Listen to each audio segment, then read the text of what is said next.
Mans vārds ir Gunārs, un mans latviešu valoda nav katastrofa, bet es nevaru viss pateikt, kā es gribu un ko es gribu, so varbūt turpinām angliski.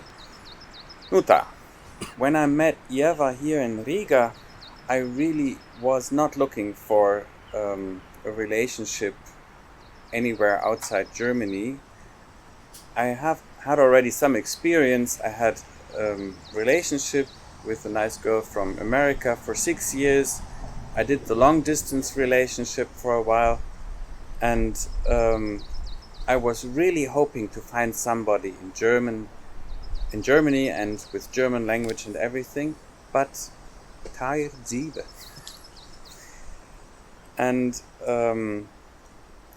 well, I've never been very talented with languages. In school I learned Latin, English and a little bit of French, and all my foreign languages were always my bad subjects. And then I did study in the United States for 2 years, so my English improved a little bit, and but I do feel that I'm not very talented at languages. And now different languages are a big part of our life. It's somewhat ironic, but it is also very interesting. So our relationship started in English, and Eva didn't speak any German at that time to speak of, even though she went to school, to that Latvian gymnasia in Münster, but she hardly learned any German there, and it was a long time ago anyway. And so the way you start a relationship, the language you start a relationship in, that sticks. And so we're mostly communicating in English. But of course, I made a big effort to learn Latvian and to be able to communicate with our relatives here. And of course, it would be terrible if I couldn't understand what my kids and my wife are talking about at the dinner table. So I'm very happy that I learned Latvian to the extent that I do think I understand most things, even though I'm not able to to express philosophical thoughts and amazing poetic things in Latvian. So our dinners actually are quite colorful. Usually, whenever a question is asked in one language, then it's also answered in the same language, but it can switch back and forth. And our children are quite fluent in Latvian, but then there are special words that they don't have, and then there's always a German word in there somewhere, or an English word to fill in the gaps. And I think visitors, German visitors for instance, they will find it a little puzzling. But of course, if we have visitors from Latvia, then the whole conversation is going to be more in Latvian and sometimes English. And if we have German visitors, then the whole conversation is going to be in German. So, and those are also occasions where I would speak German with my wife, because the witnesses also won't understand what we want to say. So conversations are always also directed by who is listening.